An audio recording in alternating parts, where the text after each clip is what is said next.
Geraldine or whatever people have been calling you, let's start with that. What's your name? It's Geardine. Well, I say Geardine McCann. My husband may say it's actually Geardine McGinley. I still go very strongly with the McCann element. And you're living in Toronto. That must cause a lot of trouble. But no, go with the first name. People must get that wrong all the time. Oh, absolutely. I'm actually named after my auntie Geardine.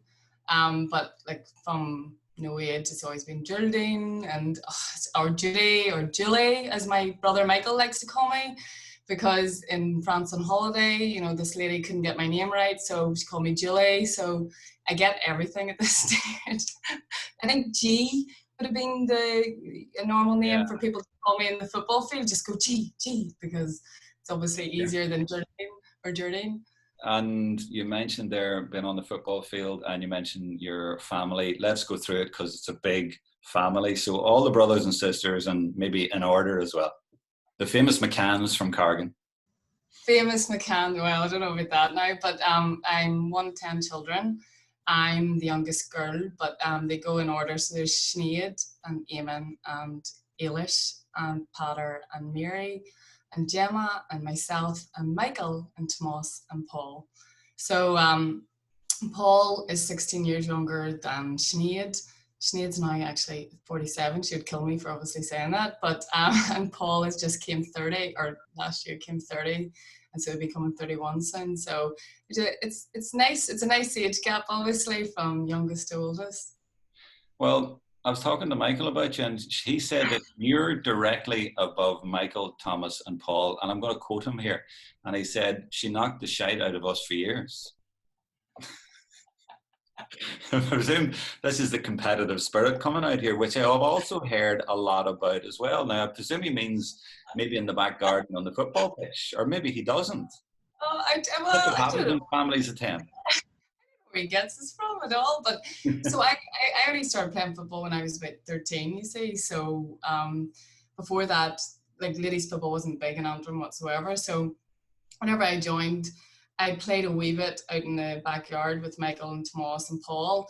And so what I would have been like if the ball had came to one of us, and because I'm 2 years older than him, obviously physically a bit bigger at that stage, we used to have good games out in the back garden where we used to shoulder him into the hedge or kick him, or just the usual, sibling rivalry at that stage. So you were so used to it at that stage. And then whenever I actually did start, I kind of knew the rules, just from playing with them boys. But yeah, some crack. Because whenever you have 10 children. So I'm wondering where this all fits in, because I've been told that you're basically made of steel. You're an incredibly ferocious competitor. I'm thinking, did that come first, or did that come when you had to hold your own against the boys? I don't know. I think whenever you're one of 10 children, you kind of want to, stand your own ground, and you want to be heard, because to be honest, whenever you're one of 10 children, you're never going to get that much attention, obviously, because you just go into not the background, as I would want to say, but you just blend in because there's so many of us. But you kind of always want to be seen as one of the best, or, not crap, I think would have been the word of it, actually. So whenever, like, one of the things that I know talking to Daddy and Mommy is always, whenever you're out in the field, you give 110%. You always want to win, and you want to be the best. And that was the big thing about it. And it started off obviously quite a young age. Whenever you're out in the back garden, you always wanted to win. You always want to be in that winning team. And it didn't matter how you did it. I knocked the crap out of Mick, or, you just went out about it or whatever. And you always made sure that you got the last winning goal, and there was always fights, and mainly Mick was crying. That's just the way it happened. So yeah, no, it was fun. And then obviously whenever Enda came on the scene, and obviously at a later stage, he used to then try to beat the crap out of them, but no, it didn't really happen that way. Actually, I think I remember a very early memory of Enda coming up, and Enda would have been he's he's 6 years older than Tomas. So whenever I started out with him, Enda was 21 and Tomas would have been 15. So you can tell Enda was obviously playing for Tyrone, under 21s, etc. out in the backyard, and even Tomas was able to take it around him, and you could tell, okay, that's not good enough. I'm gonna do something to stop it. So yeah, no, all fun.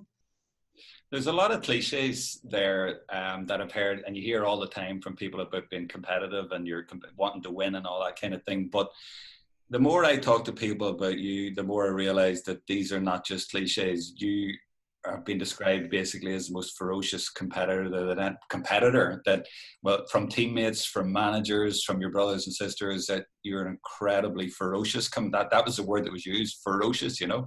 So, you know, that must sort of set you apart. But I'm wondering, and I'm thinking it maybe did come from all those plays in the back garden. I mean, I did that at home in the back garden, and like you would play until it's dark at night, and you know, it was all about winning, as you say. But like with you, and you mentioned your parents too, I'm wondering, was that a key thing? I mean, were they saying to you, you know, it's all about winning? Well, yeah, well, to be honest, it was all about showing who you are and obviously expressing yourself and obviously doing your family and yourself proud. And that was the main thing. Like, obviously, I'm one of 10 children. I'm immensely proud of my brothers and sisters and all that they've achieved. And so whenever we stepped out in that pitch, you wanted to win. And that was, you wanted to win for your club. And also you wanted to bring pride back for your family. And that was a massive, massive thing. So like, whenever I did play, and like, as you know, I played for plenty of teams, I always thought to myself, right, I'm bringing the pride in the jersey, but pride for my family and family name, and that was a big thing, I have to say. But as well as anything, I so enjoy the sport and I so enjoy competition, and obviously I really enjoy winning, and I think that's the main thing about it. And you know, and I like with our boys and our girls, and even looking at mommy and daddy, like mommy would have played camogie for Cargin, and I think they actually made it to an All-Ireland final, and you could tell there was a massive competitive spirit in her, and daddy, exact same, played for club and county, and you could tell, you know, big thing into winning championships and trying to obviously win championships with Antrim, but that was a big thing, and it definitely was instilled in all of us, you know. And whenever you went out on the pitch, and if it meant training or a match, you wanted to do your best, and that was a big thing, really big thing. Well, what would be your earliest memory then from, say, of Gaelic games that's been in the middle of that, whether it's with the camogie with your mum or seeing your dad? I mean, as a young girl, maybe very young, being along and sort of seeing up close what was happening. Yeah, like I remember, like obviously I started playing camogie for Cargin whenever I was 12 actually, and that was great because we actually won I think it was Fila Gael whenever I was under 14, and that was a big thing, and obviously the taste of winning was massive there. But see, watching my brothers play for Cargin, like Eamon, he's 9 years older than me, and I think it was like 97 or 96 we got to a final. I actually think they won, and that was just before I would have actually played, and the real taste of winning and what it meant to the club in Paris, it was just amazing. And I think, you know, getting that buzz, you really wanted to do it yourself as well, and I could just tell how immensely proud we were all of him for being a part of that team, but also really proud about being from Cargin as well and doing that. So that would have definitely, you know, instilled a lot into us as well, that, you know, I know it sounds like a really bad saying it's all about the winning, but I think it's a lot about pride and bringing kind of the win back for your club or your county at that stage. So yeah.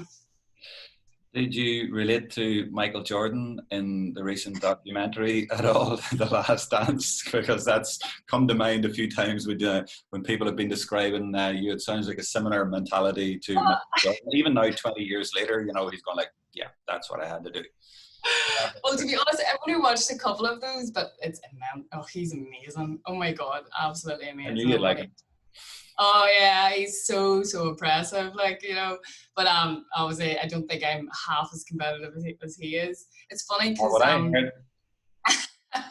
you see, I think the people you may have been talking to would have been whenever I was a bit younger on it. I think now because like, as you know, I'm playing with Ergal.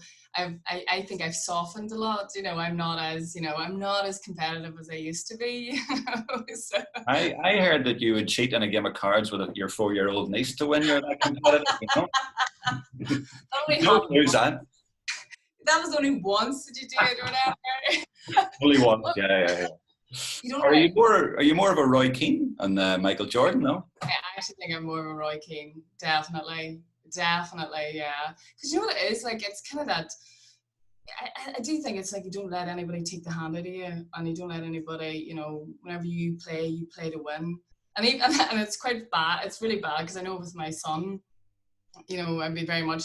You don't let anybody beat you. You don't let anybody just win because you like them. You have to go all out. And I know it's actually really, really bad. But you kind of. There's people there's one thing that maybe sets it apart. And I have seen you play once or twice, and I do remember a few collisions. I mean, what people seem to say is that you will go through somebody. You will not stop. You will go through a brick wall legally. Preferably, but you will, and even maybe at a danger to yourself, which is Roy Keane would have done that kind of thing too. You will, whatever it is, you will go through. You'll have no fear. Well, I have to say it is definitely something from my father. He said, I always remember him saying, "You never yellow out. You never yellow out of a tackle. When you go 110%." And that was the big thing. You'll see it, like I'm sure you'll see it with my brothers and my sister Mary, and especially my sister Sinead, who used to play as well. Whenever they went in, they went all in, and you can tell it because it was very much instilled from us from a very young age. Whenever you're going in, you're not going to be the yellow person. I know that's terrible. You literally put your head where people wouldn't put their hand, that way, because you were going to go in and you were going to get that ball, So yeah, I think that would be a big thing, because, well, obviously the size of me as well. I'm 5'10" and a half. I'm obviously physically stronger. So anytime I did go in, I seemed to send people flying, and I didn't mean to, obviously, it just seemed to happen that way. So who owns the crutches behind you there? Yes, I do. Which brings me on to injuries. I mean, you must have got a lot of injuries then.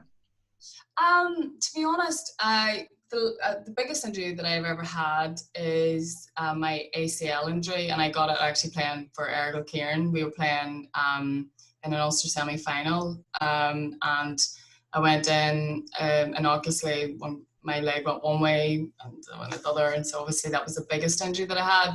And coming up to the 2009 year playing with Antrim, I pulled my hamstring, and I think it did actually get quite chronic, like whenever you keep pulling it and pulling it and pulling it, so much so that I nearly had to take a couple of months off just to let it properly heal. But for that, I think as you get older, you get more injuries, more niggly injuries rather than anything. But those are the two major things that I remember about, main injuries. But compared to Enda, I look like I've never had an injury in my life, to be honest.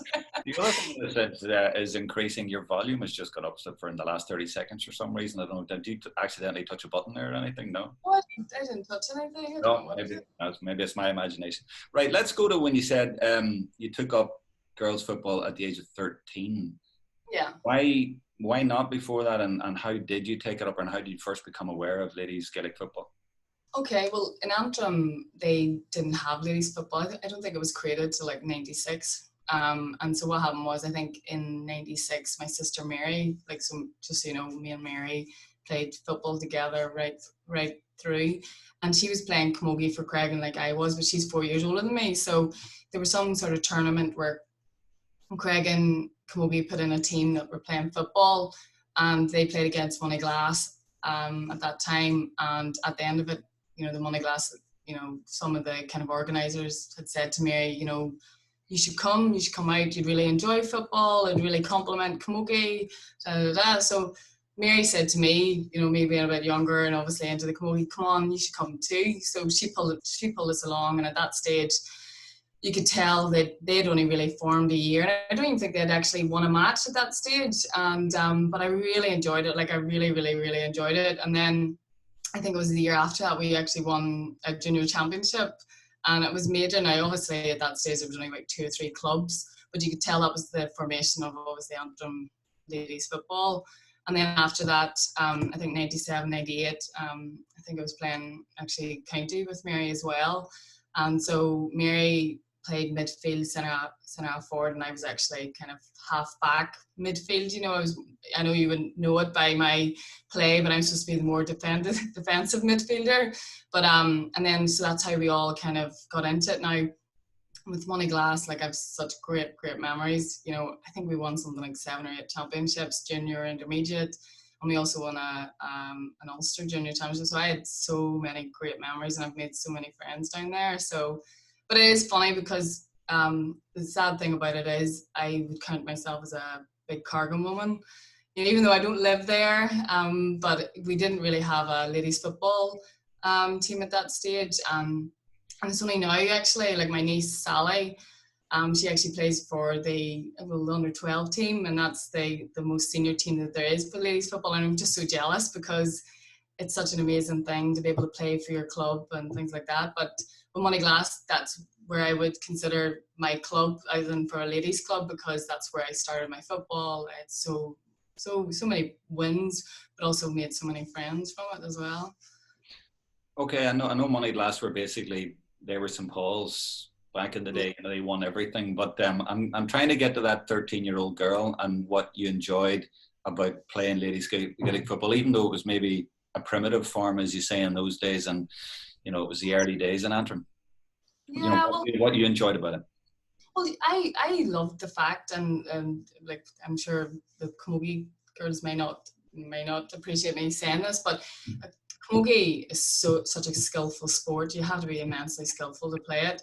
Whereas ladies football, a major thing is it's about your fitness as well. And what I love playing when I was playing football and in my early stages, how fit you could get, how you could run up and down the field, but also what you got out of it and what you could what you could do with a ball as well, like the soloing, the catching, and even just the crack that you had. It was kind of different than Camogie. I don't know how it is or whatever, but I know this is terrible for me to say, but the girls that usually play football are a bit more butch. And I know it's terrible to say that they're a bit more boyish and kind of like myself. So I found that I made a lot more friends from playing football than I actually did Camogie. But I love both. I have to say I love both sports. I think the only reason I actually gave up the Camogie is just that it clashed so much with the football and the county football. But with football, I think you get so many disciplines from it, you know, about learning to play team sport, learning to listen to managers. Maybe managers may not say that I listened to them, but I think I did anyway. Giving respect to referees, well, again, you know, but, you know, doing things like that, but also really building a big bond with people that you wouldn't usually actually be friendly with. Like that was a major thing too. And also the winning and being part of a really successful club team, that was amazing, I have to say. I'm going to leave Moneyglass for a minute, but I will come back to your club career, because I know it went off in different directions. You said you had a lot of different clubs, but I want to jump to talk a good bit about the All-Ireland win where you captained Antrim in 2009 in Croke Park, and the All-Ireland junior final you beat Limerick, and that was the first Ulster team to win an All-Ireland junior, the first Antrim team certainly to win an All-Ireland in Croke Park. And that obviously was a massive thing, but we need to go back to the previous year to sort of do the build up to that. That was 2009, but 2008, your manager left. You know, you needed a new manager. Davy Cherry came in as your manager, and you ended up being appointed captain. What do you remember about that? How you were made captain and how you felt? Well, to be honest, it's kind of funny. At the start of that year, I actually thought Davy had come in the year before, but maybe that was... maybe you're right. You're maybe right, but it was around there. Yeah, no, and Davy came in the year before, and we got to the semi-final of the championship when we played Derry, and we got completely hammered off the park. And I remember being massively devastated after that match, because I really did think, you know, whenever Davy and Kieran O'Connor came in, they really did instill a confidence. And they brought a structure and they brought an intensity which we hadn't seen, especially in Antrim in any event. And we knew there was something, and we knew whenever we looked around the team that there was something special there. So whenever we got beat that day, we were missing Claire Timoney, which you know Claire's an amazing player. She was playing some sort of underdogs thing anyway, and she got hurt, and she's such a big player for us, and we came away and we felt we left it out in the pitch, and Derry were amazing, I have to say. They were filled with brilliant players, but we knew that there was something more in us. So we regrouped early that year, and you know, Davy kept on talking to us about the All Ireland, and I swear to God, like I kind of did laugh slightly in one sense, because you know, you never really wanted to dream that you could be out in Croke Park playing and winning an All Ireland, and but he really did instill a belief, and that was from in January, where we trained. We had consistent large numbers at training. He had the whole year planned out, because he was so confident that by September we would be playing in the All Ireland, and so so what happened was, you'll actually laugh, that there was actually another lady that was actually appointed captain, but she actually had to go away travelling, you know, Catherine Mullen, and she had to go travelling, and so she went away, and they had to obviously appoint another captain, and it actually was me. And to be honest, it's quite strange, because it wasn't that I'm a vocal player. I'm not that type of a player. I'm more of a player that goes out and demonstrates on the pitch rather than actually through words as much. So that's the way I take it anyway. And but I think, yeah, I've heard that. I've heard the only vocals you save them for your sisters. You would argue with your sisters on the pitch, but that's a different situation maybe. But maybe we shouldn't go there. But look, the captaincy thing. Do you remember when you were made captain? Yeah. He sat me down, and he was just said, he said to me, Geardine, there's no better person. And I know I did, you know, obviously, as he says, I know I did mention about Catherine, but I think, you know, that you're the person that I want to see lifting that cup this year. You're the person I want to, you know, lead those girls out on the pitch. And it did actually, you know, really did bring me a lot of confidence, obviously, and, you know, again, the pride situation as well. And I think with that, we had a massive drive. We had a massive drive that year. I was massively... Not only that, Geardine, I was talking to David about this, and he reminded me of a training weekend in Atticall, where he took you all away. And on that weekend, I mean, he did video analysis. He's actually a media studies teacher, and it was maybe the first time that you guys had been exposed to that kind of thing. And he says he got the players to pick the captain. It wasn't him who actually picked it, although it was good that it was interesting that he was giving you a vision.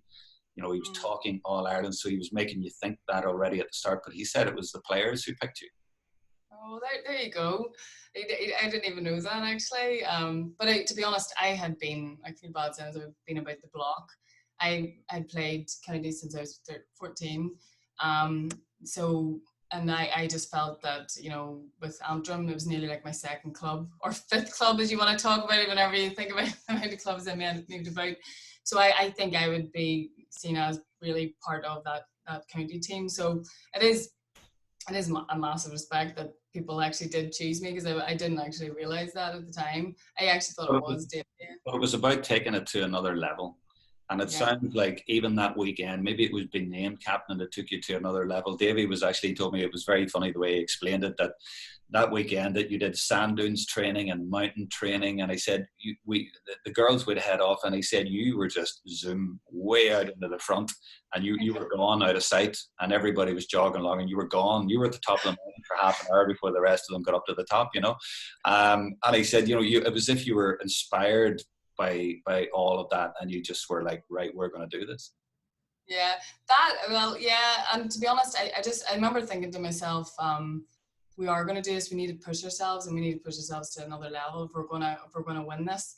Whenever I think about going up the mountains, I don't know whether that's real teamwork. Whenever you think about me leaving everyone else, but it was kind of very much, girls, we're going to do it, and we're going to do it.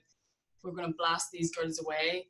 And I have to say, what did you say? Michael Jordan. Yeah, but we were going to blast these girls away, and like I know that year, and I'm sure you know the facts. We actually lost the Ulster final that year, and I like that. It's not the reason that we got beat, but I did go into it with an injury, and I had prepared a speech. I remember going into that match and preparing a speech, because And I would say, you know, you need to be prepared for these things if you're going up to accept the cup. And I was definitely confident that we were going to win. So I prepared the speech and all, and obviously we got beat. And I just thought, you know, that's the last time I prepare a speech. That's not me. And so whenever we did play in the All-Ireland final, I said, and he goes to me, well, are you going to prepare a speech for this? And I was like, no, you know, I'm just going to have to wing it. And he goes, oh God. And as you can tell from the speech that happened that day, it wasn't a great sight. But to be honest, it all came from the heart. It really did all come from the heart. I was immensely proud of those girls. They gave everything on that pitch. And as I said in the speech at the time, we just wanted it more, and that was the major thing. We as a group knew we had something special, and we wanted to, you know, make history. If you want to be very, very cliche about it, we wanted just to really put Antrim ladies on the map. And I know it's a junior All Ireland, but we thought we were making steps there to really progress. And I think, you know, we wouldn't have done it without Davy and Kieran. Definitely not. They just brought a professionalism that no other manager ever had brought to it. So I've got a lot of respect, I have to say, for Davy and Kieran. You know, they were just... It was a big deal for you to get over Derry, obviously. They'd beaten you a number of times. It was a big hit for you. And then they beat you in that Ulster final, but you got them in the All-Ireland semi-finals in Kildress. Yeah. And, you know, obviously you had to get over that one. You were injured, but you came along and you were saying, I'm okay, but you know, you're the kind of girl who'd come along and say, I'm okay, even if your leg was broken, by the sounds of it, you know. So they maybe didn't believe you, but they didn't start you, even though you would have wanted to start. Now, I'll give you his version of it first. I'll give you the manager's version, and you can tell me yours. He said all through the game, you were looking at him, you know, as if to say, like, when you put me on, when you put me on. And he was very aware that you were there. And you know the way players, you know, if they want on, they'll start doing a stretch or whatever. You were definitely like, I am here, I'm ready. But he didn't put you on until 12 minutes to go. Yeah. And it was like, as he called it, the Peter Canavan moment. And he said, you know, it lifted the whole ground. It lifted everything, just the sight of you warming up. So I know you're too modest to say that, but he was saying that's the way it affected him. When you went on the pitch, you just burst through everything and you basically drove the team over the line. So that was his version of it. What was your version of like that experience and finally, you know, getting to the All-Ireland final and beating Derry? Well, totally, you're right. We had a real mental block against Derry, and I'm not saying this, Derry were a brilliant team. They were a really, really good team, but we did have a mental block as well. I think we nearly feared them slightly. You know, if you really talk about inside, you know, I think we did slightly, you know, they intimidated us slightly, but I think that was the big thing that Kieran and Davy had done for us, is very much saying they're not anybody special. You are as good as them, or you're actually better than them, and they'd really instilled a massive confidence in us. So whenever we were going into that match, I'm not just saying this, we knew that we were going to rip into them, and we were going to rip into them big time. And I have to say, coming in and having, you know, doing their speech and very much saying, girls, we're making our mark, and we're making our mark big time. This is our step to winning an All-Ireland. This isn't just, let's beat Derry, we're going to win the All-Ireland. And with that, I'm not just saying this, those girls ran out onto that pitch like they were actually going to run through the doors waiting to get at Derry, and you could just tell that by them. Now, in relation to my own playing side of things, I was massively gutted that I wasn't starting, but I totally understood where Davy and Kieran were coming from, because in their head they were again confident that we were going to be making the All-Ireland, and they didn't want to risk me getting hurt and not actually being able to play in the All-Ireland final. And like, you know, obviously I kept thinking, okay, well, how much time are you going to give me? They kept saying to me, oh yeah, we'll give you at least a half. But obviously in their own minds, they were thinking, no, we're going to wait until we see. I'd say they may not have even played me. I'm actually assuming that they may not even have played me. So maybe in the match, they just felt, okay, this is a good time for Geardine to come in at. I actually thought the girls were winning well by the stage of me coming in at, but maybe in his head, they'd actually maybe taken a step back. But I have to say, running onto that pitch in the semi-final, and like I was just so eager to do something, and I did actually remember getting fouling a few girls, obviously, whenever I did come on. But it was amazing. Like, see, beating Derry that day, it nearly felt like it was nearly bigger than beating Limerick, because we had got kind of the monkey off our backs, and we weren't kind of the whipping boys for Derry ladies. So that was just amazing. And I have to say, by us beating Derry, we knew we were going to win. Like, that was it. We knew we were going to win. And I know, even kind of, the lead up to the All-Ireland final, I know I'm kind of going to the All-Ireland final side of things. We were just so confident, and even going to Croke Park, and I know people talk about the Croke Park experience, we nearly felt like this is our home. This is such a relaxing place. And I don't know whether that was Davy and Kieran and the prep that they had brought us into it, but we had no fear there. We'd come into Croke Park, and all we wanted to do was have like a brilliant time, really enjoy the match, and really, express ourselves. And that was a key thing for us, expressing ourselves, expressing who we are, and obviously bringing pride back to Antrim.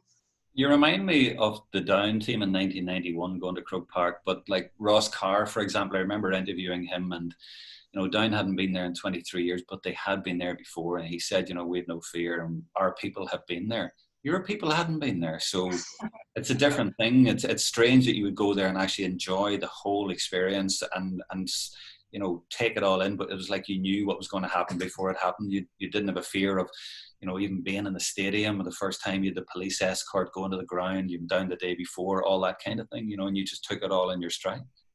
Yeah, and I think that was one thing that Davy and Kieran had said, like, just enjoy it. Whatever you take from it, you enjoy being in Croke Park. And like, I had been in Croke Park with obviously watching my brothers play, but also obviously watching Enda play.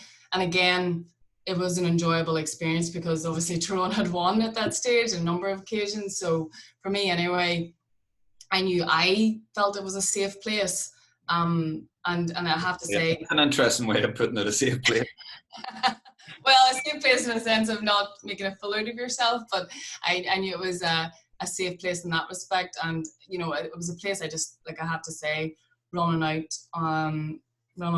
onto Croke Park was just an amazing experience. It's just, you can't get a better place. And I know that sounds so cliche, but you couldn't find a better place to play on. The grass is like carpet, and just the atmosphere, you just feel it in those old stadiums like Tuam, and it's just amazing. So yeah, I definitely enjoyed myself.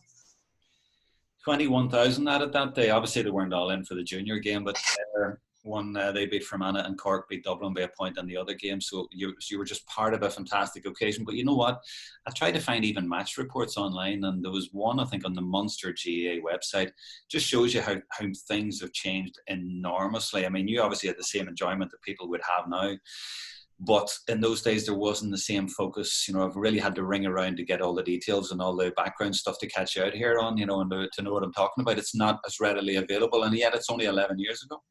I know. And like, at the end of the day, I think ladies football has come on massively whenever you think of the marketing and even, I'm not even just saying this because I'm talking to yourself, but I was saying that to, Enda as well. Like, you brought a lot to the ladies Gaelic, even just getting the videos out and replaying them. And no videos of that game in 2009, of that final. There's I haven't been able to find anything. It's almost nothing of that. I know it would have been put out in TG Cahir, but there's very little around the game. Do you remember much of a build-up, or much afterwards, or being interviewed, or any of that part of it? Yeah, no, I TG Cahir did a massive big thing in relation to it. Croke Park would have brought you down, like the captains down for the Captain's Day about the week beforehand. I actually thought, for what do you call it, Kill FM, they asked to do an advertisement for it in relation to Antrim and obviously Fermanagh playing in the All-Ireland final, and they asked me as captain to do like a promotion.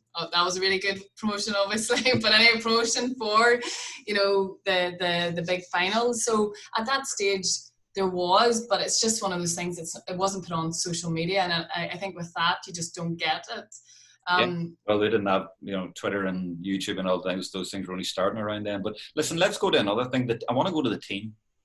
Right. Get your take on it. Let's go through that team, because they're the girls that made history. 2009, Antrim, the goalkeeper Ciara McCoy.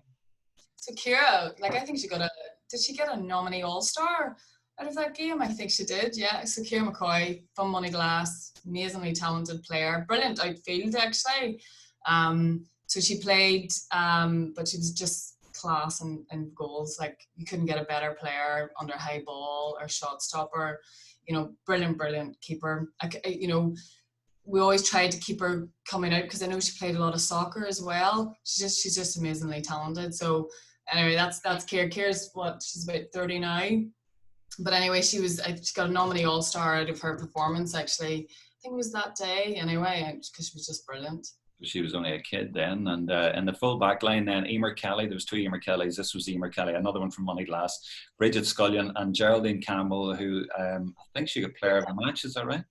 Yeah, so you'll laugh. A cornerback on a team that's won and scored, what was it? You scored in the final three something. I'll find it out in a second. But I mean, you scored a lot, but it was a cornerback on a winning team.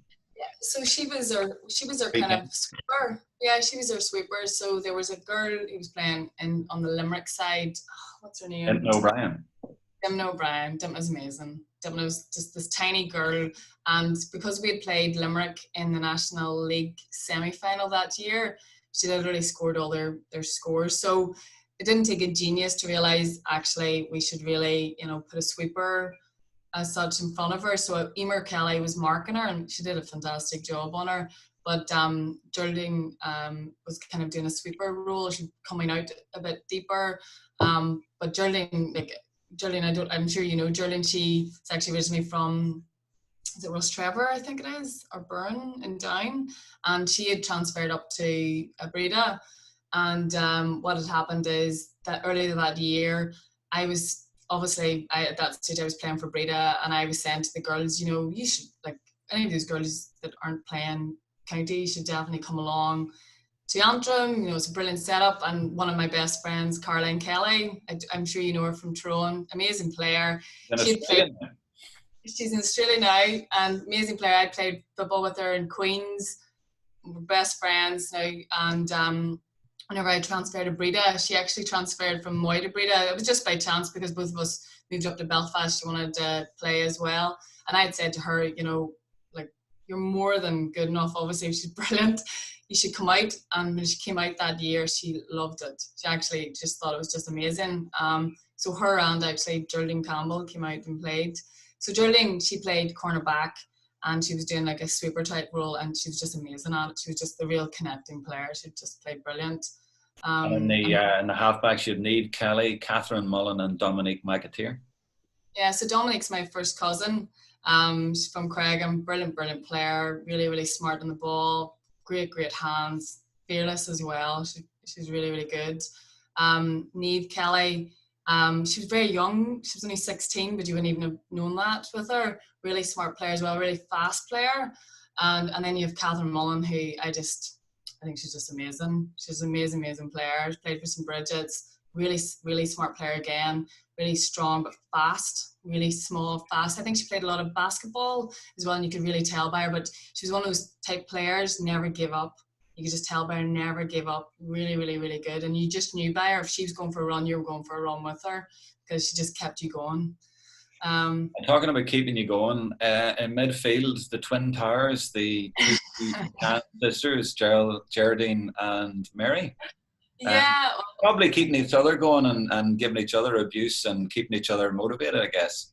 Arguing with each other. Yeah, well, our Mary's just, like, I know I say it, but she's just amazing. Such a role model for me, I have to say. She's just been brilliant. Like, she older than you? Oh, you're the youngest, so... she's 4 years older than me, so... and you wouldn't know about her, but I... Captain by you then?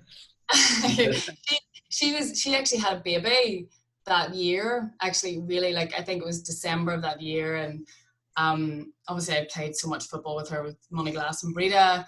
I'd said to her to come out again, and she was like, "Oh, I've got just a baby and just work," and and I edged her out, obviously. I like, "Come on, Mary, there's a really good team, da da da." You got a program about Brenda McAnespy, and she played when she was pregnant. It's just mad.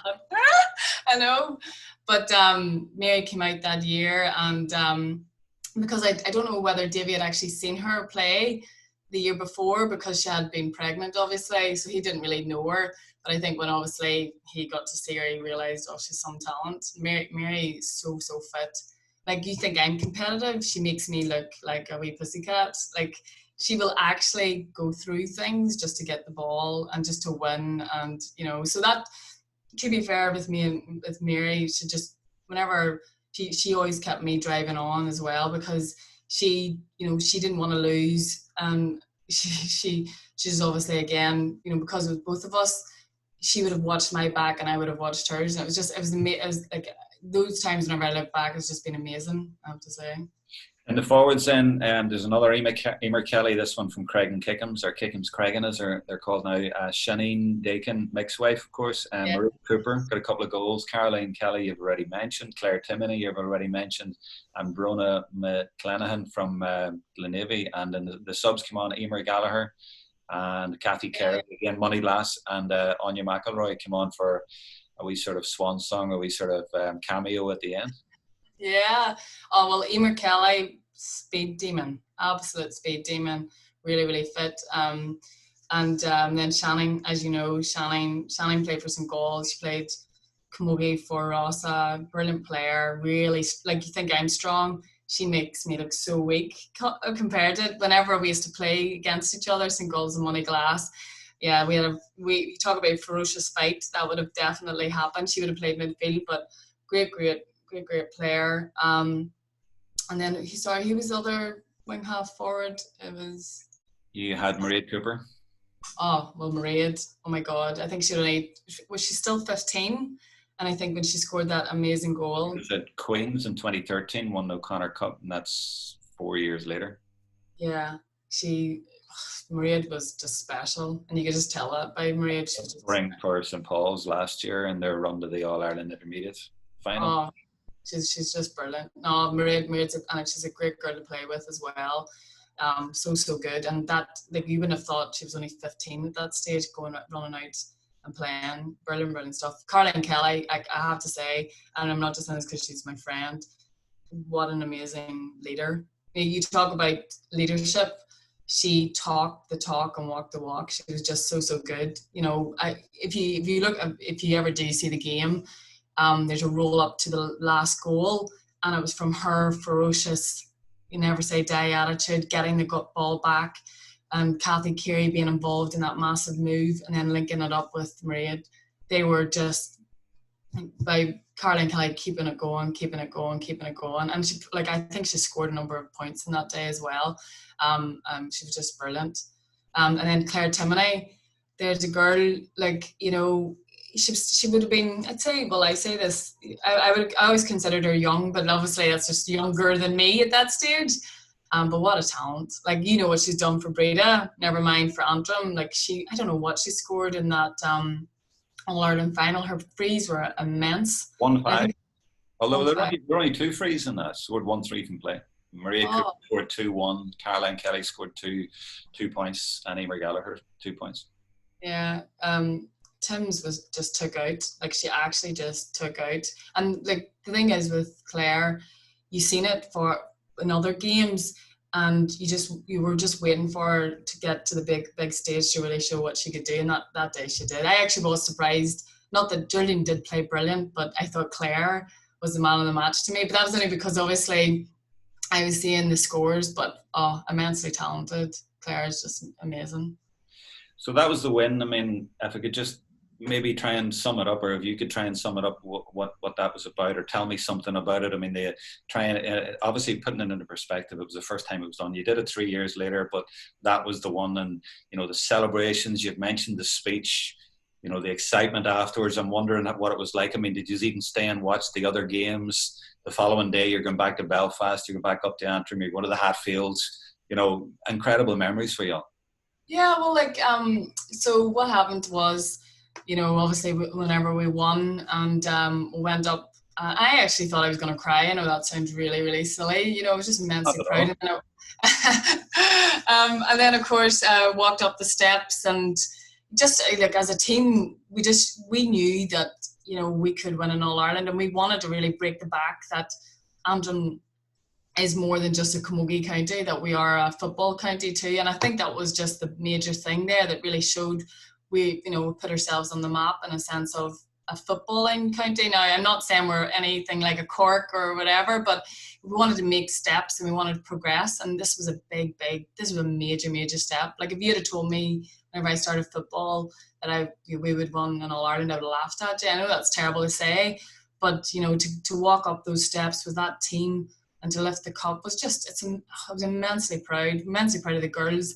And just like, and I knew from it as well that, we were going to do something more, but I should say, anyway, I got pregnant the year afterwards, but anyway, that's besides the point. But what we did then, we stayed for the Fermanagh game, and I think we stayed for half of the Cork game. And then we actually went down the road. So there was no staying over, when you talk about funding, etc. But we went down and we went into the St. Gall's had done a big celebration for us, a kind of a homecoming, and we partied the night away there, and it was just brilliant, I have to say. Just as a group of girls to really enjoy it. But it's, for me anyway, like that was just so special. It was just really, really, really special. It's funny because obviously, with Enda, I've been a part of the All-Ireland celebrations there and how they went through Oma, etc. That obviously wasn't what happened, with Antrim ladies. But saying that, it didn't matter how big of a crowd, or we were just really delighted in ourselves, and we kind of did know that we had made history. And you did it again, as I say, 3 years later. You beat Louth in the final, and this time Claire Timoney was the captain. And you were on the team. You had people like Kirsty McGuinness in at that point. And of course, you were Geardine McGinley at this point. Emma Kelly was playing as well. You had a great team there. And Louth had scored 15 goals in 4 games to get to the final. And you kept them to 7 points, no goals, 7 points. And they didn't score for 22 minutes of the game. So that was an incredible performance as well. And Brian Coyles, of course, was the manager then. The legendary St. Paul's man was there as well. So that was the St. Paul's effect then as well. But how did the experience compare for you in 2012? Oh, well, I know that sounds a bit cliche. Obviously, that year I just had a baby girl actually. And so she was born in February. So whenever I was playing, it was a bit of a different scenario in relation to balancing football, and because I had 2 children at that stage. Yeah, work that out, because otherwise your pregnancy would have been about 2 years. I was thinking, yeah, and that was my second. So with that, there was a lot more pressure involved, but it was still nonetheless really, really good. It was really good to win the All-Ireland. It didn't feel as, I feel bad saying this, but it didn't feel as, as big of a deal or big of a, it was still really brilliant to go out there and be a part of a really great bunch of players. Like, that team was made up of a lot of St. Paul players, and they were so skillful. I think did they win the minor Ulster or something that year? They were just so talented. And there was even, I think there was a lady, Nicole Kelly as well, and she was just super, and Anya Tuberday as well. But it was just a bit different. I think whenever we won the 2009 All-Ireland, that was us wanting to push on and progress. And I did feel slightly, winning again in 2012 felt like, okay, right, we've taken a step back, but we're going to go again, and we're going to go again. So, it was still, immensely big and special in its own right. And obviously for me anyway, coming back after having 2 children as well, it was just class to play in Croke Park and really enjoy it as well. But I felt it wasn't as, big as the first All-Ireland, but that maybe, it's just obviously how it all came about. I was just so happy for Claire, she's such an amazing player, and to lift that cup, and her speech, I look at her speech and I think that's what I should have said. But that's what I should have said, but and she was so measured and, obviously loving, obviously so proud of the girls and stuff like that. But it was so funny because going into that match, we were major underdogs. And I think in 2009, we would have been because I think there was I still remember it, there was an article about 3 weeks before our All-Ireland final, and they were talking about Louth and Antrim, and they were very much saying Louth just kind of have to show up. And I read that article, and I remember coming to training, and I says, Claire, we're not taking shit from it. We're going to do something. And she did. she fired those girls up and pretty much said we need to raise training to another level, and that's what we did do. You know, we raised training to another level, and we went out, and again, like Antrim did, they really enjoyed playing in Croke Park, and that's what they did. They really expressed themselves again.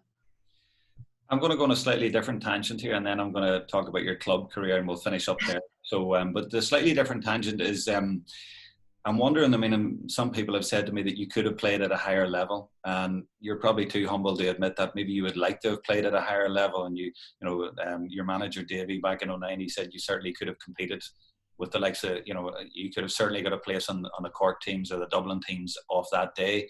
But I'm sure you got the same, and you got enjoyment from just playing for Antrim and just playing the game. And maybe there's a little bit there. You maybe thought maybe I'd like to have challenged, or maybe you got the chance. Maybe I don't know. Did you play much for Ulster? I know you got plenty of football at club level, but I'm wondering, did you get your chance? Did you feel you got a chance to pit yourself against the top players at any point? So I played football in Queens actually, and we actually only won one Dowd final, and I remember getting an Ulster All-Star out of it, which was really, like, it was a big thing for me. It didn't really mean anything to anybody else, but just getting an individual award there was always good, and playing against those type of players really did make you think, okay, actually I could maybe compete at that level.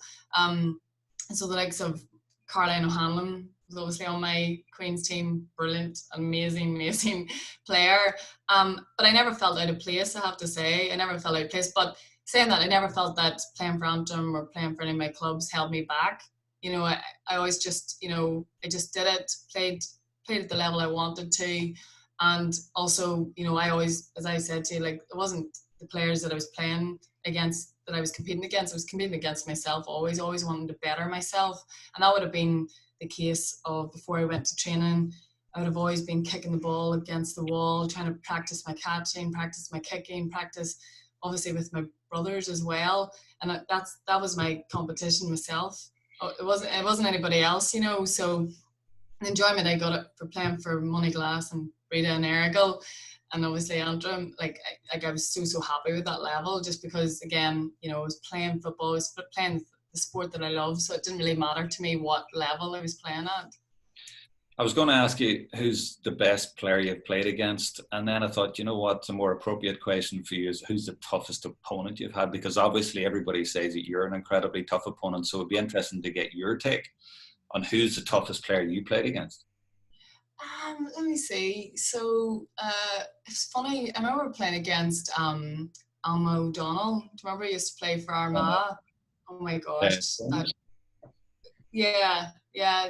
She and Michaela Downey. Those two. Look, whenever Michaela she was just brilliant. But I have to say, Alma O'Donnell, she was just amazing engine. But again, kind of similar to myself in a sense that whenever she went out in the pitch, she gave everything, and she was such a consistent player. You know how a lot of players would dip in and out, and you do see them amazing players. From at that stage, there was a lot of players from Monaghan I would have played against, especially at club level, and they were great. But she was one of those kind of really intense type players, and you knew whenever you went in for a tackle against her, you were going to get hit. Wow. I'm thinking that no one else, I imagine the other girls would have just let you at it, the two of you. On the club scene then, you played with Moneyglass and you had success with them in the early days, and then you ended up moving to Breda, and if people don't know Breda are in Belfast, but on the County Down side of Belfast, and you had success there. And then of course with Enda you moved into Tyrone and you played for Errigal, Kieran, and you still do, but I'm sort of skimming over that if you want to sort of fill in a few more details there.